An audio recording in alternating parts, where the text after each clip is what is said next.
So ಇಷ್ಟೊಂದು ಜಜ್ಮೆಂಟ್ಸ್ಗಳ ಮಧ್ಯ ನಾವು coming to your songs journey like rap ಅಂತ ಬಂದಾಗ you had a very successful career as a rap artist ಅಂತ ಬಂದಾಗ ಅಂದರೆ ನಿಮ್ಮ ಚಂದನ್ ಅಂದರೆ ತಿರುಗಿ ನೋಡೋವಂಥ ಒಂದು ಮಾರ್ಕೆಟ್ ಕ್ರಿಯೇಟ್ ಮಾಡ್ಕೊಂಡ ಇನಿಷಿಯಲ್ ಡೇಸ್ ಫಸ್ಟ್ ಒಂದು ಸಕ್ಸಸ್ ಕೊಟ್ಟಾಗ ಯೂಶ್ವಲಿ ಆಚೆ ಕಡೆ ನೋಡೋರಿಗೆ ಎಲ್ಲೋ ಓದಿದ್ದೆ ಇದು success is a most dangerous place to be ಅಂತ.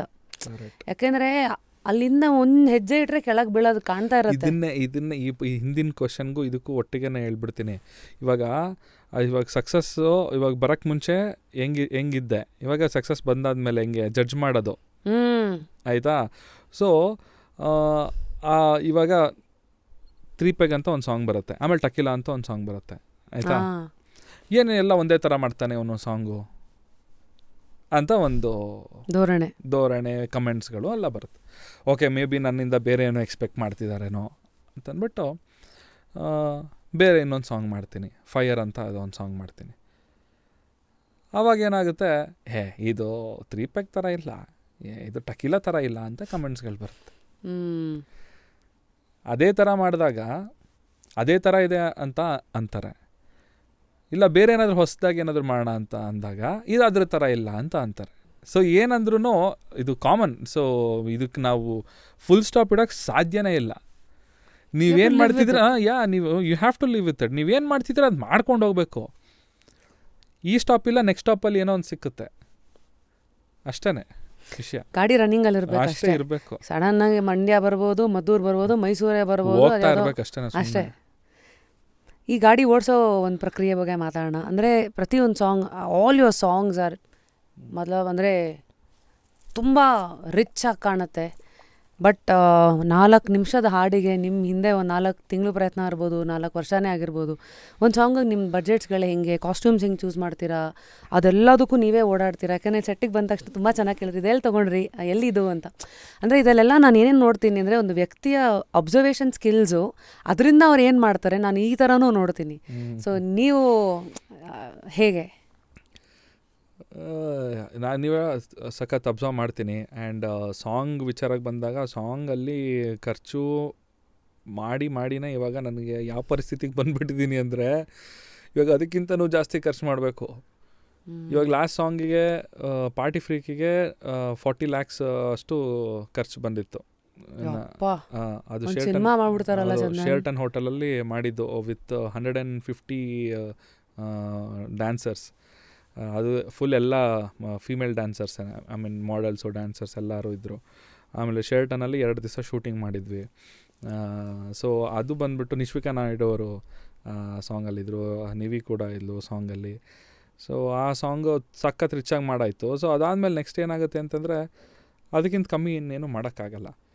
ಆ್ಯಂಡ್ ಮಾರ್ಕೆಟ್ ಹೆಂಗೆ ಬಿದೋಗ್ಬಿಡ್ತು ಅಂತ ಹೇಳಿದ್ರೆ ಇಟ್ಸ್ ಲೈಕ್ ತುಂಬ ಕಷ್ಟ ಇದೆ ಇವಾಗ ಯೂಟ್ಯೂಬಲ್ಲಿ ಅಷ್ಟು ಇನ್ವೆಸ್ಟ್ ಮಾಡಿ ವಿಡಿಯೋ ಮಾಡೋದು. ಅದು ನಮ್ಮ ಮಾರ್ಕೆಟ್ಗೆ ತುಂಬ ಕಷ್ಟ ಇದೆ. ಏನು ನಮ್ಮ ಮಾರ್ಕೆಟ್ ಲಿಮಿಟೇಷನ್ಸು? ನಮ್ಮ ಮಾರ್ಕೆಟಲ್ಲಿ ಇವಾಗ ನನಗನ್ಸ್ದಂಗೆ ಸಾಂಗಿಗೆ ಒಂದು 10 ಲಕ್ಷ ಇನ್ವೆಸ್ಟ್ ಮಾಡಿದ್ರೆ ಅದು ದೊಡ್ಡ ವಿಚಾರ ಆಗೋಗ್ಬಿಟ್ಟಿದೆ. ಇವಾಗ ಒಂದು 10 lakhs ವಾಪಸ್ ತೆಗಿಯೋದು ಯೂಟ್ಯೂಬ್ ರೆವೆನ್ಯೂಯಿಂದ. ಹಾಡಿಂದ 10 lakhs ತೆಗಿಬೇಕು ಅಂದರೆ ಹಾಡ್ ಫಸ್ಟ್ ಆಫ್ ಆಲ್ ಹಿಟ್ ಆಗಬೇಕು. ಹಿಟ್ ಆಗಿಲ್ಲ ಅಂದರೆ 10 ಲಕ್ಷನೂ ಗಾನ್ ಆಗಿಬಿಡುತ್ತೆ. ಸೊ ಹಾಡು ಹಿಟ್ಟಾದ್ರೂ ಮಿನಿಮಮ್ ಅಂತಂದ್ರೂ ನಿಮಗೆ ಒಂದು 1 year or 2 year ಅಂದರೆ ತುಂಬ ಮೆಗಾ ಹಿಟ್ ಲೈಕ್ ಒಂದು 300-400 million ಎಲ್ಲ ಹೋಯ್ತು ಅಂತಂದರೆ 1 year ರಿಕವರ್ ಆಗುತ್ತೆ. ಸೊ ಆ ಥರ ಪರಿಸ್ಥಿತಿ ಇದೆ. ಎಲ್ಲ ಹಾಡೂ ಹಂಗೆ ಹೋಗುತ್ತೆ ಅಂತ ಹೇಳೋಕ್ಕಾಗಲ್ಲ. ಆ್ಯಂಡ್ ಮೋರ್ ಓವರ್ ಇವಾಗ ಏನಾಗ್ತಿದೆ ಅಂತ ಹೇಳಿದ್ರೆ ಮಾರ್ಕೆಟ್ ನಿಮ್ಮ ಕೈಯಲ್ಲಿದೆ. ಇವಾಗ ಎಲ್ಲರಿಗೂ ಅಷ್ಟು ಈಸಿಯಾಗಿ ರೀಚ್ ಆಗ್ತಿದೆ ಸಾಂಗ್ಗಳು. ಸುಮ್ಮನೆ ಇನ್ಸ್ಟಾದಲ್ಲಿ ರೀಲ್ಸ್ಗೆ ಹೋಗಬೇಕು, ಅಲ್ಲಿ ಟ್ರೆಂಡಿಂಗಲ್ಲಿ ಯಾವ ಮ್ಯೂಸಿಕ್ ಇದೆ ಅಂತ ಗೊತ್ತಾಗುತ್ತೆ, ಆ ಮ್ಯೂಸಿಕ್ ಹಾಕೊಳ್ತಾರೆ, ಮಾಡ್ತಾರೆ. ನಮ್ಮ ಕನ್ನಡ ಸಾಂಗಿಗೆ ಮಾಡಬೇಕು ಅಂತ ಏನಿಲ್ಲ. ಸೊ ಆ್ಯಂಡ್ ಮೋರ್ ಓವರ್ ಎಲ್ಲರೂ ಇವಾಗ ಜೆನ್ಸಿ ಆ ಥರನೇ ಫಾಲೋ ಮಾಡ್ತಿದ್ದಾರೆ. ಇವಾಗ ಮೊನ್ನೆ ನನಗೊಂದು ಎಕ್ಸ್ಪೀರಿಯನ್ಸ್ ಆಯ್ತು. ಯಾವುದೋ ಒಂದು ಕಡೆ ಸುಮ್ಮನೆ ಹೀಗೆ ಒಂದು ಏಜ್ ಗ್ರೂಪ್ ಬಂದುಬಿಟ್ಟು ಒಂದು 50 ಏಜ್ ಗ್ರೂಪ್ ಅವರು ಇದ್ದರು, ಒಂದು 15 ಏಜ್ ಗ್ರೂಪ್ ಅವರು ಇದ್ದರು. ಸೊ ಒಂದು 50 ಏಜ್ ಗ್ರೂಪ್ ಅವರು ಹಳೇ ಜಾನಪದ ಸಾಂಗ್ನ ಹಾಕಕ್ಕೆ ಸ್ಟಾರ್ಟ್ ಮಾಡಿದ್ರು. ಆ 15 ಏಜ್ ಗ್ರೂಪ್ ಅವ್ರಿಗೆ ಅದು ಒಂದು ಸ್ವಲ್ಪನೂ ಹಿಡಿಸ್ಲಿಲ್ಲ. ಅಂದರೆ ಅವರು ಅಲ್ಲಿಂದ ಹೊರಟೇ ಹೋಗ್ಬಿಟ್ರು, ಅಲ್ಲಿಂದ ಅದು ನಿಂತ್ಕೊಳ್ಳೇ ಇಲ್ಲ. ಸೊ ಇಟ್ಸ್ ತುಂಬ ಚೇಂಜ್ ನಾವು ಮಧ್ಯದಲ್ಲಿದ್ದೀವಿ, ನಮ್ಗೆ ಇಷ್ಟ ಆಗುತ್ತೆ, ನಮ್ಗೆ ಹಳೆ ಫೋಕ್ ಸಾಂಗ್ಸ್ಗೂ ನಾವು ಇಷ್ಟಪಡ್ತೀವಿ, ಕುಣಿತೀವಿ, ಇವಾಗ ಬರೋ ಹೊಸ ಸಾಂಗ್ಗಳಿಗೂ ಕುಣಿತೀವಿ. 80s ಅಥವಾ 90s ಅಲ್ಲಿರೋರು. ಸೊ ತುಂಬ ತುಂಬ ಚೇಂಜ್ ಆಗ್ತಾ ಇದೆ. ಇಟ್ಸ್ ರ್ಯಾಪಿಡಾಗಿ, ನಿಮ್ಮ ಹೆಸರಲ್ಲಿ ರ್ಯಾಪಿಡಾಗಿ ಚೇಂಜ್ ಆಗ್ತಾ ಇದೆ. ಅದು ಅದಕ್ಕೆ ಹಿಡ್ತಾನೆ ಸಿಗ್ತಾ ಇಲ್ಲ. ಸೊ ನೆಕ್ಸ್ಟ್ ಅಂತೂ ತುಂಬಾ ಕಷ್ಟ ಆಗುತ್ತೆ. ಅಂದರೆ ಈ ಮ್ಯೂಸಿಕ್ ಇಂಡಸ್ಟ್ರಿಲೇ ಸರ್ವೈವ್ ಆಗಬೇಕು, ಅದರಿಂದ ನಾನು ದೊಡ್ಡ ರೆವಿನ್ಯೂ ಜನ್ರೇಟ್ ಮಾಡಬೇಕು ಅಂತಂದರೆ, ಇವಾಗ ಯಾಕೆ ಪ್ಯಾನ್ ಇಂಡಿಯಾ ಅಂತ ಮಾಡ್ತಾ ಇದ್ದಾರೆ ಅಂತ ಹೇಳಿದ್ರೆ, ಅಷ್ಟು ನೀವು ಖರ್ಚು ಮಾಡಿದಾಗ ಅದನ್ನು ರಿಕವರ್ ಮಾಡಬೇಕು ಅಂತ ಹೇಳಿದ್ರೆ ಬರೀ ಚಿಕ್ಕ ಪೋರ್ಷನಿಂದ ರಿಕವರ್ ಮಾಡೋಕ್ಕಾಗಲ್ಲ. ಇಂಡಿಯಾ ಚಿಕ್ಕ ಮಾರ್ಕೆಟಿಂದ ಫುಲ್ ದೊಡ್ಡ ಇಂಡಿಯಾ ಎಲ್ಲ ಮಾರ್ಕೆಟನ್ನು ಕ್ಯಾಪ್ಚರ್ ಮಾಡಬೇಕಾಗುತ್ತೆ. ಸೊ ಅದಕ್ಕೋಸ್ಕರ ಎಲ್ಲ ಲ್ಯಾಂಗ್ವೇಜಸಲ್ಲೂ ಅವ್ರವ್ರ ಲ್ಯಾಂಗ್ವೇಜಲ್ಲೇ ಅದು ಕೊಟ್ಟಾಗ, so it's easy for them to get the money. So that's the reality today when it comes to making one song anta. So in this is this a mandate, ಒಂದು popular ಹೀರೋಯಿನನ್ನು ತೊಗೊಂಡ್ರೆ immediate attention ಸಿಗುತ್ತೆ ಅಂತನಾ, ಅಥವಾ ಅದಕ್ಕೇನು set formula ಇದೆಯಾ?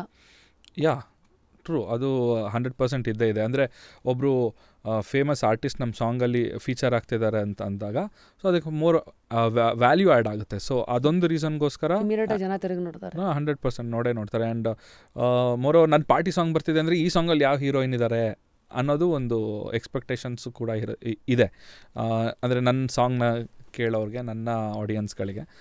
So ಹಾಗಾಗಿ ಆ ಆಡಿಯನ್ಸ್ಗಳಿಗೆ ಆ ಕ್ಯೂರಿಯಾಸಿಟಿಲಿ ಈ ಹೀರೋಯಿನ್ ಇದ್ದಾರಾ ಅಂತಂದಾಗ ಅವ್ರಿಗೂ ಒಂಥರ ಖುಷಿ ಆಗುತ್ತೆ. ಮತ್ತು ಆ ಹೀರೋಯಿನ್ಗಿರುವಂಥ ಫಾಲೋವರ್ಸ್ ಯಾರಿದ್ದಾರೆ ಅವರು ಕೂಡ ನಮ್ಮ ಸಾಂಗನ್ನು ಕೂಡ ನೋಡ್ತಾರೆ. ಸೊ ಇಟ್ಸ್ ಲೈಕ್ ಅಂದರೆ ಬಲ್ಕಾಗಿ ಸೇಲ್ ಆಗುತ್ತೆ product. Popular songs and popular ಆರ್ಟಿಸ್ಟ್ಗಳ ಜೊತೆಗೆ ನಿಮ್ಮ ಎಕ್ಸ್ಪೀರಿಯನ್ಸ್ ಇದು ದಂಪವರೇ ಅಪ್ಪು ಸರ್ ಕೇಳಿದಾಗ ಫಸ್ಟ್ ರಿಯಾಕ್ಷನ್ ಹೆಂಗಿತ್ತು? ಅಪ್ಪು ಸರ್ ಆ್ಯಕ್ಚುಲಿ ಫಸ್ಟಿಗೆ ಅವಾಗ ಆ ಟೈಮಲ್ಲಿ ಮುಕ್ಕೋಟಿ ದೇವರು ಕನ್ಫ್ಯೂಸ್ ಆಗೋದವರು ನೋಡುತ್ತಾ ಇವರ ಮೀಟರು ಏನು ಬರ್ತಿದ್ಯಪ್ಪ, ದೇವರೇ ಕನ್ಫ್ಯೂಸ್ ಆಗಿಬಿಟ್ರಾ ನನ್ನನ್ನು. ಅಪ್ಪು ಸರ್ ಅದು ಆ್ಯಕ್ಚುಲಿ ಅದು ಕ್ಯಾರೆಕ್ಟರು ನನಗೆ ಡೈರೆಕ್ಟರ್ ಎಕ್ಸ್ಪ್ಲೈನ್ ಮಾಡಿದರು. ಫುಲ್ ದಿಲ್ದಾರ್ ಪೊಲೀಸ್ ಕಾಪ್ ಕ್ಯಾರೆಕ್ಟ್ರು. ಸೊ ಅವ್ರು ಯಾವುದಕ್ಕೂ ಹೆದರೋದಿಲ್ಲ ಆ ಥರ. ಸೊ ಅದಕ್ಕೆ ನಾನು ಆ ಥರ ಇಮ್ಯಾಜಿನ್ ಮಾಡಿಬಿಟ್ಟು ಮುಕ್ಕೋಟಿ ದೇವರು ಕನ್ಫ್ಯೂಸ್ ಆಗೋದರು ಅಂತ ಬರೆದಿದ್ದೀನಿ. ಅವ್ರಿಗೆ ಆದರೂ ಒಂದು ಸ್ವಲ್ಪ ಎಲ್ಲ ಇಷ್ಟೊಂದೆಲ್ಲ ಬೇಡವಲ್ಲ, ತುಂಬ ಹೆವಿ ಆಯ್ತಲ್ಲ ಇದು ಅಂತ. ಆಮೇಲೆ ಇನ್ನೊಂದು ವರ್ಷನ್ ಬರೆಯೋಕ್ಕೆ ಹೇಳಿದ್ರು, ಬರೆದೆ, ಸ್ವಲ್ಪ ಸಾಫ್ಟ್ವೇರ್ ವರ್ಷನ್ನು. ಅದನ್ನು ಕೇಳಿ ದೆನ್ ಅದೇ ಚೆನ್ನಾಗಿದೆ ಬಿಡ. ಅದು ಏನು ಬರೆದಿದ್ರಿ? ಅದು ಇನ್ನೊಂದು ನಾಪಕ ಇದೆಯಾ? ನೆನಪಿಲ್ಲ. ನನಗೆ ಇಷ್ಟ ಆಗಿರಲಿಲ್ಲ. ಓಕೆ, ಎಷ್ಟೊಂದು ನಾಪಕ ಇಟ್ಕೋತೀರ. ಓಕೆ, ಸೊ ಆಮೇಲೆ ಅದಾದಮೇಲೆ ಆ ಸಾಂಗ್ ಶೂಟಿಂಗ್ ಆಯಿತು. ಶೂಟಿಂಗ್ ಆಗಿ ರಿಲೀಸ್ ಆಯಿತು. ಸಖತ್ ಹಿಟ್ ಆಯಿತು. ಸೂಪರಾಗಿ ಡ್ಯಾನ್ಸ್ ಮಾಡಿದ್ರು ಅಪ್ಪು ಸರ್. ಅದು ಆ ಮೂಮೆಂಟ್ಸ್ಗಳನ್ನ ಇದು ಸಾಧ್ಯನೇ ಅಲ್ಲ ಬೇರೆ. ಅದು ತುಂಬ ಬಾಡಿ ಫ್ಲೆಕ್ಸಿಬಲ್ ಫಿಟ್ ಆಗಿರೋರು ಮಾತ್ರ, ಫ್ಲೆಕ್ಸಿಬಲ್ ಇರೋರು ಮಾತ್ರ ಮಾಡೋಕ್ಕೆ ಸಾಧ್ಯ.